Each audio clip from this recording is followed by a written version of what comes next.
길 찾았네 내 앞길 밝히는 구원의 금빛이 찬양하겠습니다. 조은이 이쪽으로 안 보여. 거기 이쪽으로 조은이하고 이쪽으로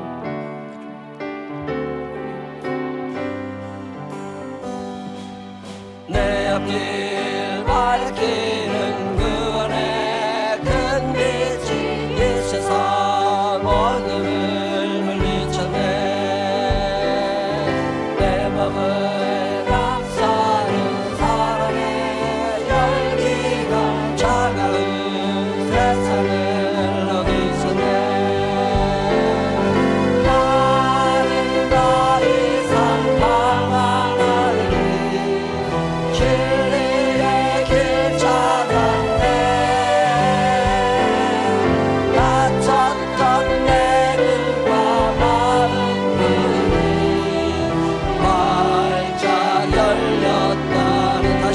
내 앞길 밝히는 내 앞길 밝히는 구원의 금빛이 이 세상 어둠을 물리쳤네.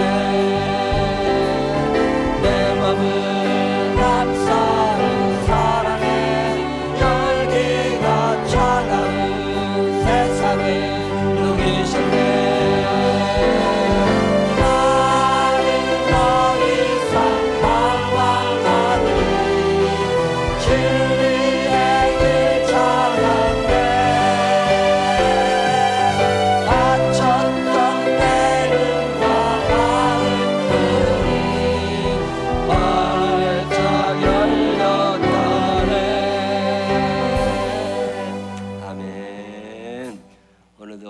살아계신 하나님의 은혜가 우리 모두 함께 하시기를 주님의 이름으로 축원합니다.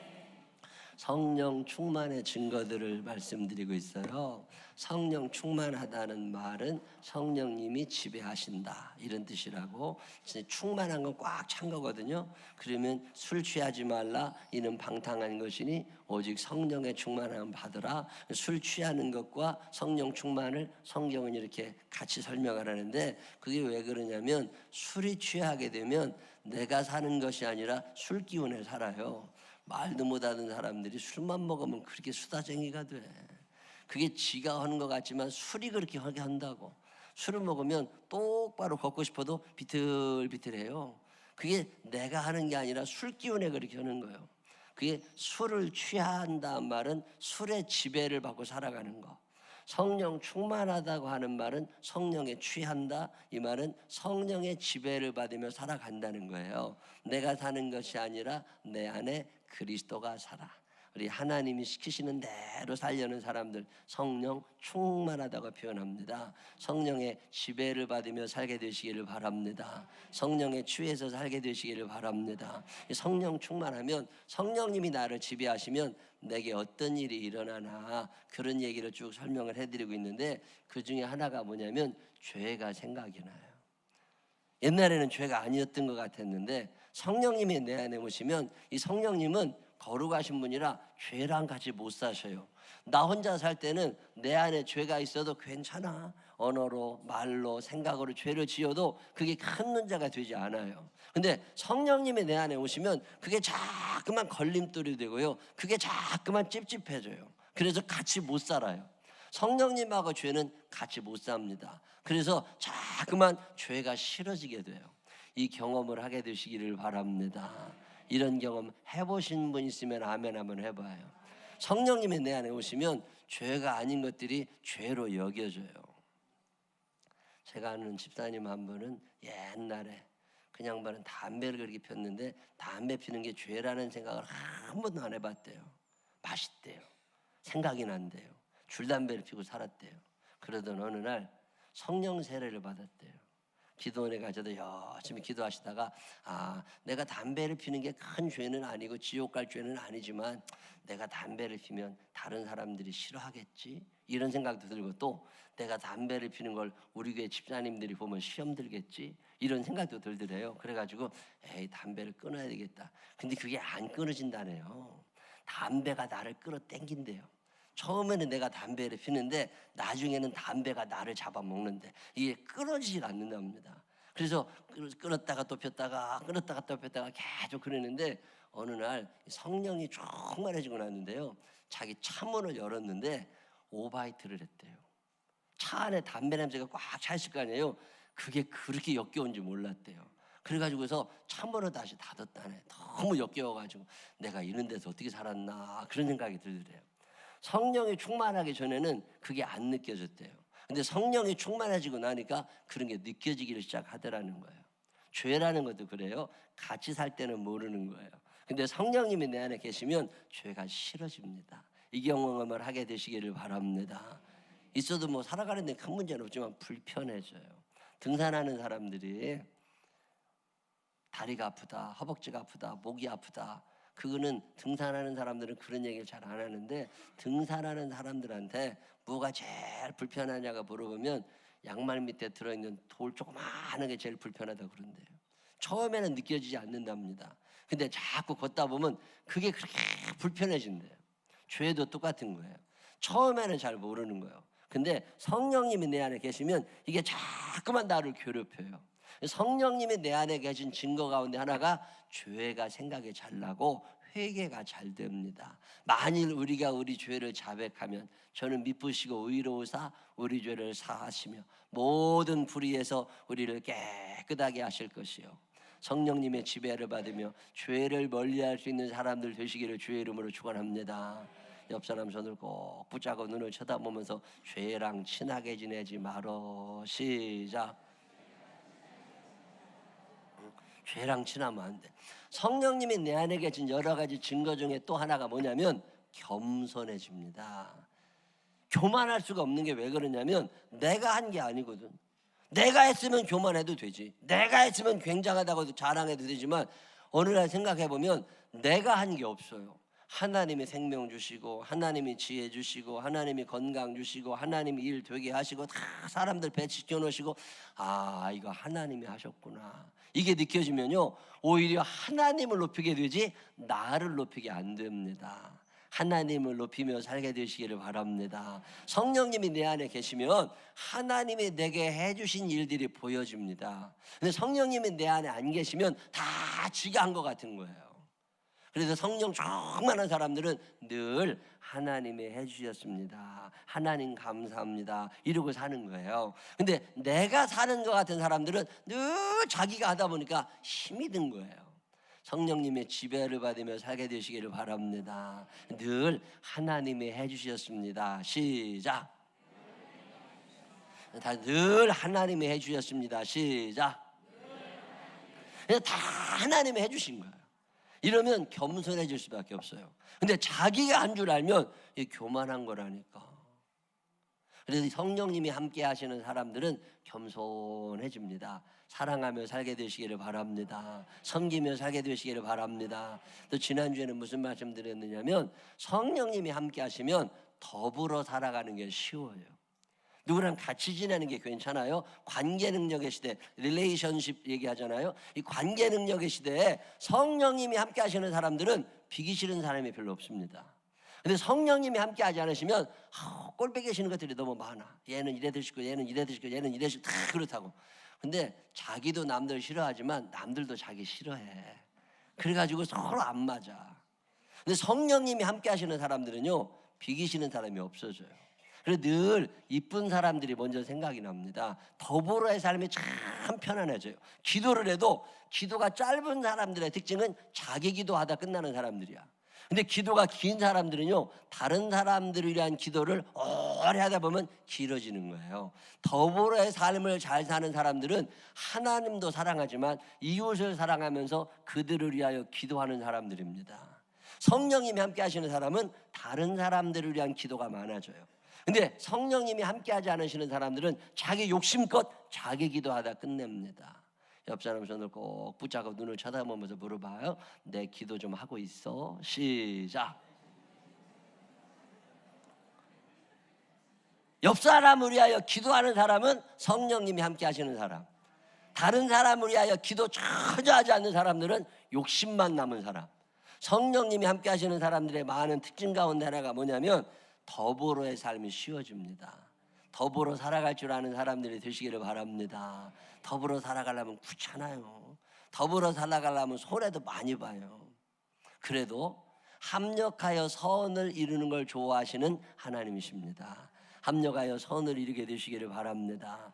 성령님이 내 안에 계신 증거들이 아주 많이 있어요. 제가 지금까지 말씀드린 세 가지, 예를 들어서 죄가 생각이 잘 안 나, 그 다음에 나 혼자도 다 할 수 있을 것 같아, 또 더불어 살아가는 건 귀찮아, 혼자 먹어야 많이 먹지, 근데 둘이 먹어야 맛있게 먹어요. 50명 반찬 한 50가지 60가지는 큰 뷔페에 가가지고 텅 빈 데서 혼자 먹는다고 생각해봐. 그게 많이는 먹을 수 있을지 몰라도 맛은 없어. 인생은 더불어 살 때 행복한 거예요. 만약에 여러분에게 이런 증거들이 안 나타나잖아요. 그러면 여러분 안에 성령님이 계신가 한번 확인을 해봐야 됩니다. 오늘 여러분과 함께 말씀드리고 싶은 건 뭐냐면, 성령의 함께 하심의 증거 가운데 하나가 뭐냐면 구별됨입니다. 거룩한 거, 무언가 달라져요. 고정관념, 선입견 이런 게 있거든요. 그게 정말 그런가? 이런 생각을 한번 좀 하게 되고, 성령님이 내 안에 계시면 그동안 살아왔던 게 이게 꼭 맞나? 이런 생각이 자꾸 납니다. 내가 내 인생의 주인이었을 때 너무 당연하게 했던 일들에 대해서 성령님은 그게 아닐 수도 있어, 이런 얘기를 하세요. 성령님이 함께 하시는 사람들의 증거 가운데 하나가 뭐냐면 달라져요. 언어가 달라지고 생각이 달라지고 행동이 달라집니다. 주 예수 내 맘에 들어와 계신 후, 그 다음에 뭐예요?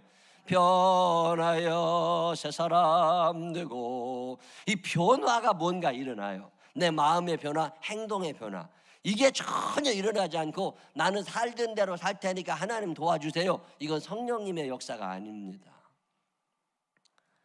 얼마 전에 타이타닉호와 관계된 기사를 읽었는데 참 마음에 감동이 되더라고요.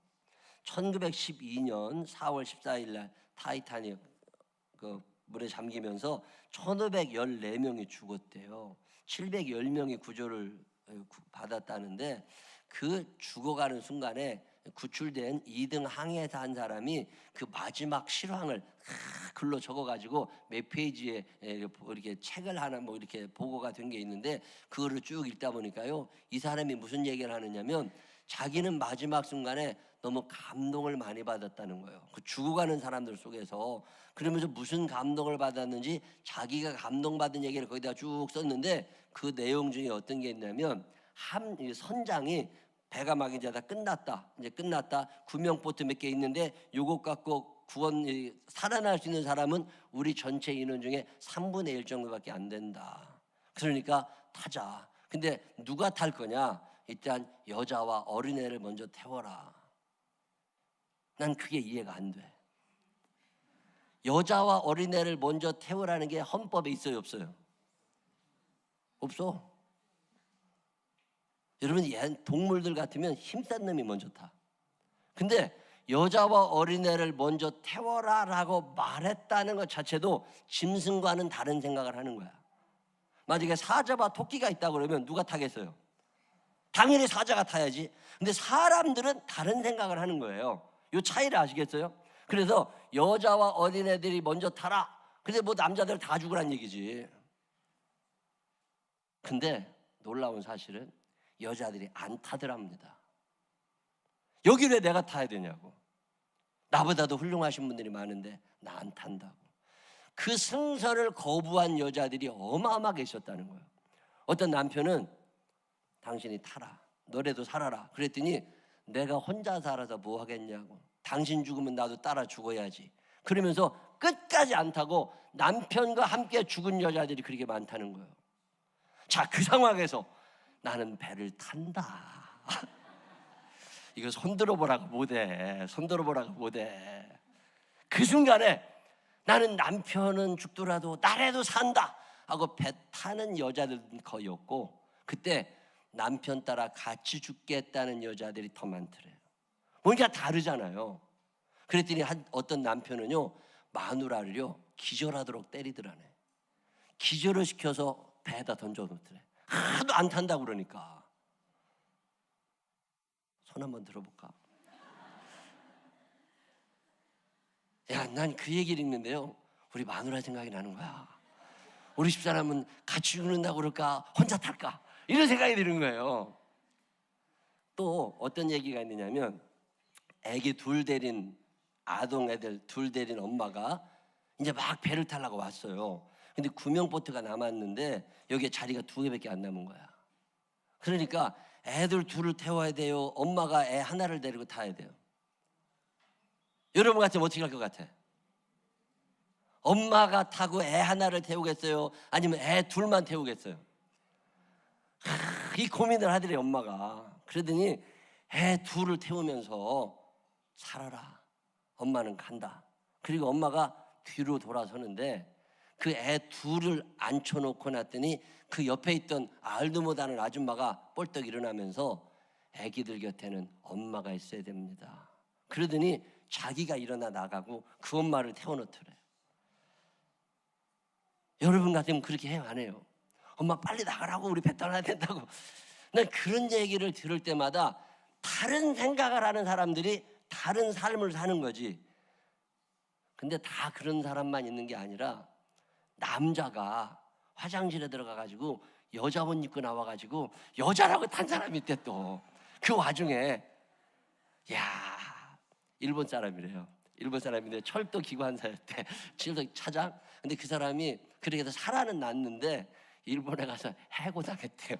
살아왔다고. 그리고 10년 동안 우울증을 앓다가 죽었대요. 근데 그런 글을 쭉 보면서 나라면 어떻게 했을까? 모든 사람들이 다 그렇게 할 때 나는 조금 다른 생각을 할 수 있을까? 다른 행동을 할 수 있을까? 여러분, 이게 쉬운 게 아닙니다. 우리나라에 언더우드, 아펜젤러 두 분의 선교사님이 들어오셨어요. 제일 처음에. 그때 언더우드, 아펜젤러가 왔을 때 아펜젤러는 결혼을 했던 사람입니다. 언더우드는 결혼을 안 한 상태로 들어왔죠. 그리고 와가지고 선교 활동을 잘 했는데 아펜젤러가 먼저 죽어요. 왜 죽는 줄 아세요? 목포에 섬에 전도하러 갔다가 거기서 배를 타고 나오던 도중에 배가 뒤집어지면서 동네 사람들하고 같이 죽습니다. 근데 아펜젤러는 미국 사람이잖아요. 구명조끼를 입고 탄다고. 구명조끼를 잘 입고 있는데 붕 떴을 거 아니에요. 근데 한국 사람 하나가 구명조끼 없이 죽어가는 거예요.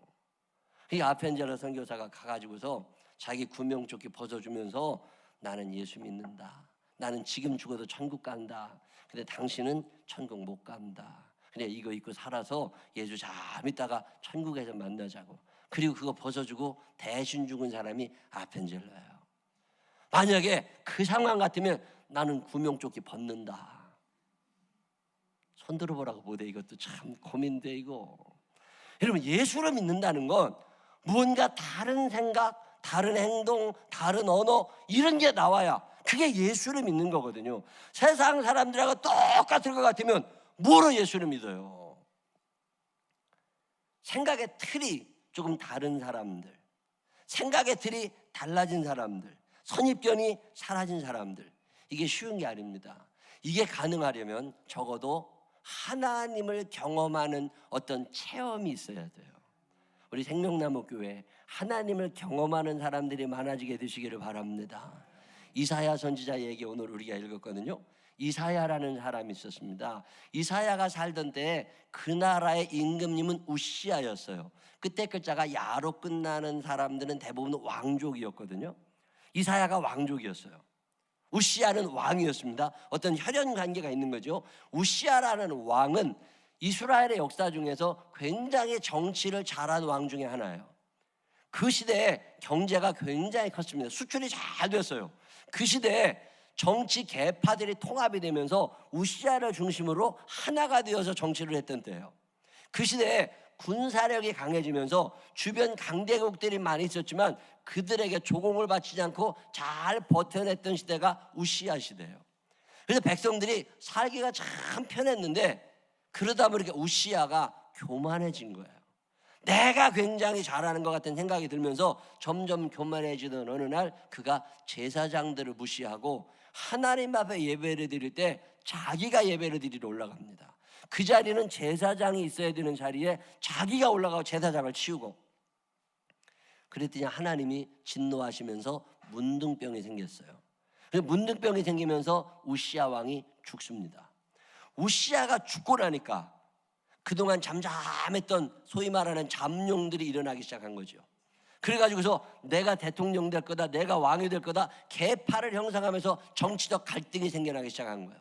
내부적 갈등이 생겨나니까 경제 성장이 멈췄어요. 수출이 안 되기 시작합니다. 내부적 갈등이 일어나니까 군사력이 약해지면서 외부에 있는 아수르, 바벨론 이런 나라들이 쳐들어오려고 준비를 하는 거예요. 이런 위기 상황을 감지한 사람들이 굉장히 많은데 그때 대부분의 사람들은 돈을 챙겨요. 그때 대부분의 사람들은 누구한테 붙어야 오래 살지? 그리고 정치적인 계파에 따라서 줄을 대기 시작합니다. 근데 그때 그런 행동을 전혀 하지 않고 예루살렘 성전에 들어가서 하나님께 아뢰던 사람이 이사야예요. 이사야라는 사람이 위기가 느껴진 거예요. 이래도 나라가 안 되는데, 이래서 우리의 삶이 어려워지는데 하나님은 뭐라고 그러실까? 하나님 얘기를 듣고 싶었어요. 그래가지고 하나님, 왜 우시야가 저러고 교만해지고 죽고 나라는 힘들어졌는데 하나님 나 어떻게 살아야 되지요? 그리고 성전에 올라가서 하나님께 기도하던 중에 영안이 열립니다. 다른 사람들은 보지 못한 영안이 열리면서 하늘의 회의 장면을 보게 되는 게 이사야 6장이에요. 거기 보면 이렇게 나옵니다. 우시야 왕이 죽던 해에 내가 본즉 주께서 높은 보좌에 앉으셨는데 그의 옷자락은 성전에 가득하였고 스랍들이 모시고 섰는데 각기 6날개가 있어 그 둘로는 자기 얼굴을 가리었고 그 둘로는 자기의 발을 가리었고 그 둘로는 날며 서로 불러 이르되 거룩하다 거룩하다 거룩하다 만군의 여호와여 그의 영광이 온 땅에 충만하도다 하더라. 주께서 높은 보좌에 앉으셨는데 그 옷자락은 성전에 가득하도다.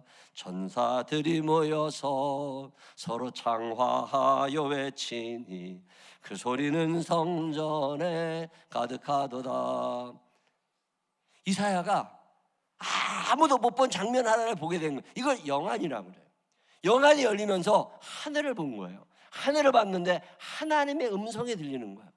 그 안타까운 사정을 하시는 하나님께서 이거 해결할 방법이 있는데 내가 누구를 보내며 누가 나를 위하여 갈 거냐.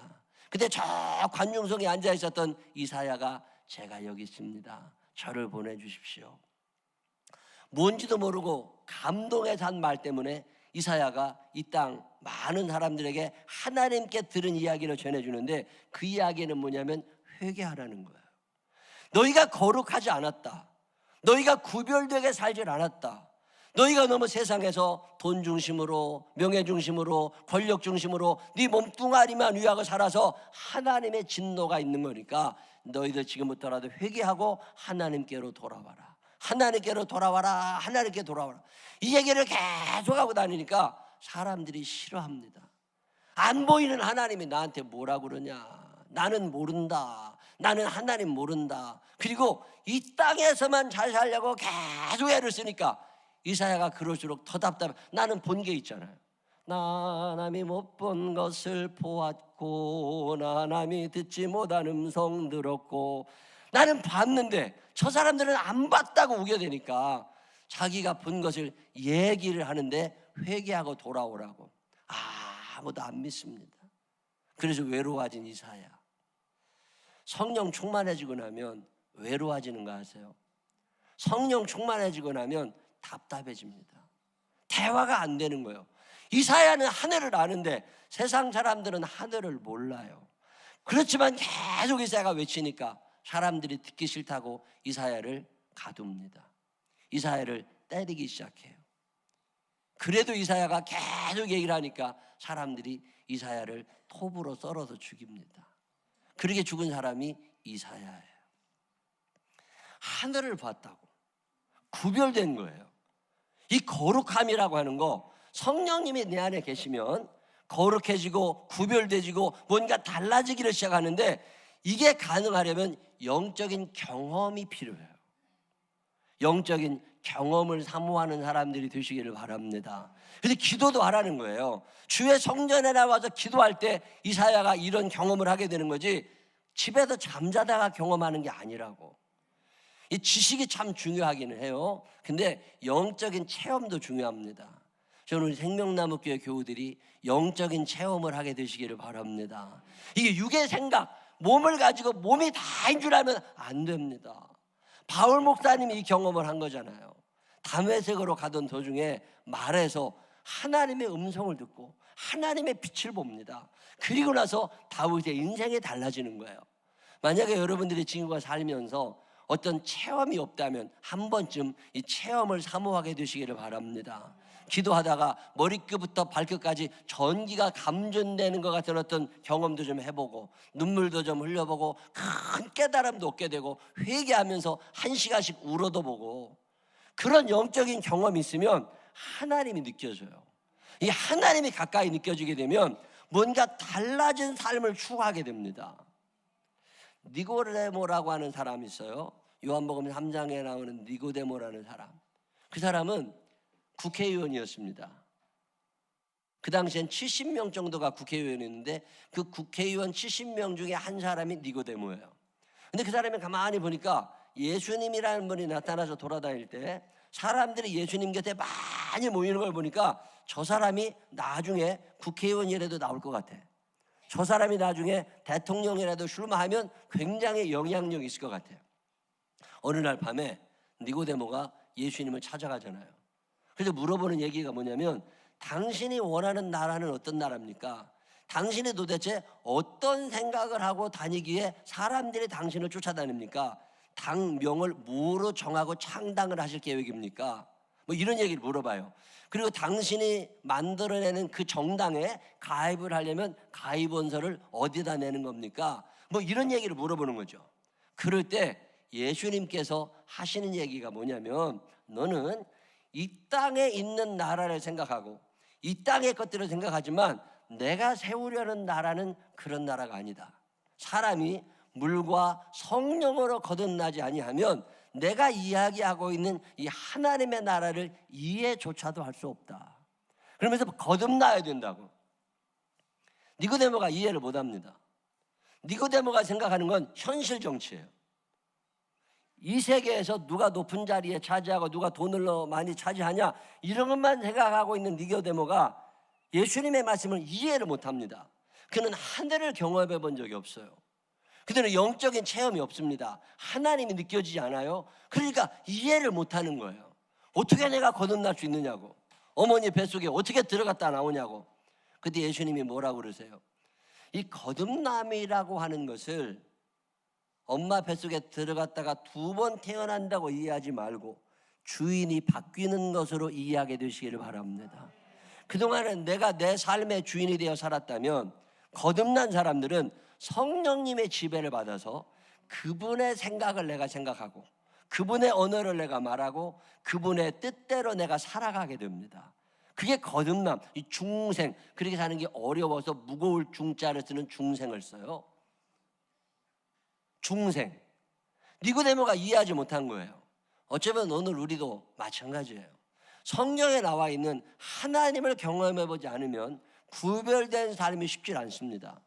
니고데모뿐이 아니에요. 예수님이 부활하시잖아요. 예수님이 부활하시고 나니까 제자들이 다 달려들었습니다.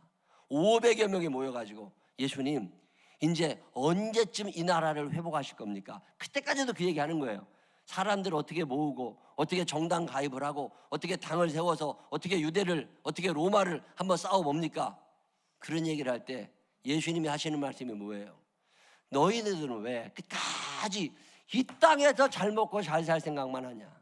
오직 성령이 너희에게 임하시면 너희가 권능을 받고 예루살렘과 온 유대와 사마리아와 땅끝까지 이르러 내 증인이 될 수 있는 거다. 그러니 너희들이 나라를 세우려고 하지 말고 네 안에 성령님을 모시고 살면서 그분의 인도하심을 따라 살아보라는 거예요. 어디든지 주를 따라 주와 같이 주님과 함께 살아보라는 거예요. 그러면 너희 안에 의와 평강과 희락이 다스리는 하나님의 나라가 임할 거라는 거예요. 그 하나님의 나라가 임한 사람들이 모여 있는 곳, 하나님의 통치가 임하는 곳, 그곳이 하나님의 나라인 거지. 그게 광야일 수도 있고, 그게 도시일 수도 있고, 그게 성전일 수도 있고, 그게 가정일 수도 있고, 공간의 제한을 받지 않고 하나님의 나라가 임할 수 있는 거지. 왜 너희들은 어떤 정당을 세워가지고 어떤 나라를 다스리려고만 하냐. 이 답답하신 예수님께서 말씀하셨던 게 성령의 임재예요. 이 성령님이 함께 하시면 구별된 삶을 살 수 있게 해줍니다. 우리 생명나무 교회 교우들이 성령이 충만한 사람들이 되시기를 바랍니다. 이게 참 어려워요. 영적인 세계를 경험해 보아야 이 거룩함이 가능하거든요. 사모하시기를 바랍니다. 사모하시기를 바랍니다. 우리나라에 1884년부터 1934년까지 50년 동안 미국 선교사님들 469명이 들어와 있었대요. 참 많은 분들이 오셨다가 많이들 돌아가셨죠. 평균 20년 정도를 우리나라에서 머물고 있다가 돌아가셨다는데, 어떤 분은 한국에서 살다가 미국으로 다시 돌아가 있다가 암에 걸리고 나니까 내가 한국에 묻히고 싶다. 그래서 한국에 와서 돌아가신 분도 계시답니다. 윌리엄 제임스 훌이라고 하는 사람이 있는데, 이 사람은 의사였대요. 의사로 오셔서 3년 동안 열심히 선교를 했는데, 그의 부인이 맹인들을 위한 학교를 세우고 점자를 보급한 사람이에요. 미국에도 편하게 살 수 있어요. 근데 그 생활 다 걷어치우고 이렇게 살다가 하나님 앞에 가면 내가 무슨 상을 받겠어. 그리고 정리하고 한국에 와서 열심히 한국에 있는 맹인들을 위해서 사셨던 분이에요. 남편이 죽고 난 다음에 이 부인 혼자 살기가 힘들어지니까 미국으로 돌아가면서 한국의 김점동이라고 거기 나오던데, 김점동이라는 여자애, 한 자기가 데리고 있었던 가르치던 여자애를 데리고 미국에 가가지고 얘를 의대에 입학을 시켰어요. 그래서 이 여자가 한국에 돌아온 최초의 의사가 됩니다. 박애스더라고 읽어보셨어요? 옛날에 제가 그 위인전기를 읽은 기억이 나요. 그러고 보면 이 대한민국 근대화에 선교사님들이 했던 영향이 어마어마합니다. 그 400여 명 되는 선교사들이 세운 학교가 70개예요. 전국에 70개 학교를 세우면서 거기에서 15,000명가량의 학생들을 계속 길러낸 거예요. 이 사람들이 독립운동을 일으킨 거고, 이 사람들이 청산리 전투에 참여했던 거고, 이 사람들이 국제보상운동을 일으켰던 거고. 그러고 보면 어떤 정당을 세운 적은 없지만 내 안에 성령님이 계셨던 사람들이 내 안에 있는 예수를 누군가에게 전하다 보니까 하나님의 통치가 그들에게 임하고 그들을 통하여 뭔가 역사가 일어난 거잖아요. 가정 천국 만드는 거 어렵지 않습니다. 내가 성령님의 임재를 경험하면서 성령님 나의 주인이 되어 주십시오. 그리고 내 안에 성령님을 모시고 이분의 뜻에 따라 살려고 애를 쓸 때 의와 평강과 희락이 다스리는 하나님의 나라가 내 안에도 임하고 우리 가정에도 임하게 되는 거예요. 여러분의 가정에 성령의 충만함이 있게 되시기를 주님의 이름으로 축원합니다. 그게 예수 믿는 거라는 거예요. 성령님이 내 안에 계시면 어떤 변화가 일어나게 돼요. 생각의 변화, 언어의 변화, 행동의 변화.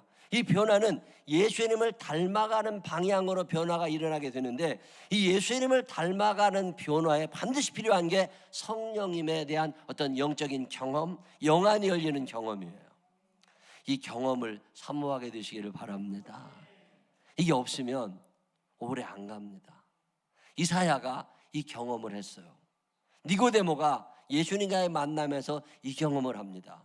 예수님의 제자들이 예수님 부활 승천하신 후에 마가의 다락방에 모여서 기도하다가 이 경험을 한 거예요. 전 우리 생명나무 교회에도 혼자 와서라도 하나님 앞에 기도하는 사람들이 있게 되시기를 바랍니다. 영적인 경험을 자꾸 하세요. 매일매일의 삶 속에서 하나님이 느껴지는 거예요. 그러고 나면 뭔가 생각이 달라집니다. 뭔가 행동이 달라집니다. 그러고 나 보면 이게 예수 믿는 거구나. 의와 평강과 희락이 다스리는 하나님의 나라가 내 안에, 우리 가정 안에 이루어지게 되는 거예요. 여러분 사는 날 동안 여러분 때문에 주변에 행복한 사람들이 되시기를 바랍니다.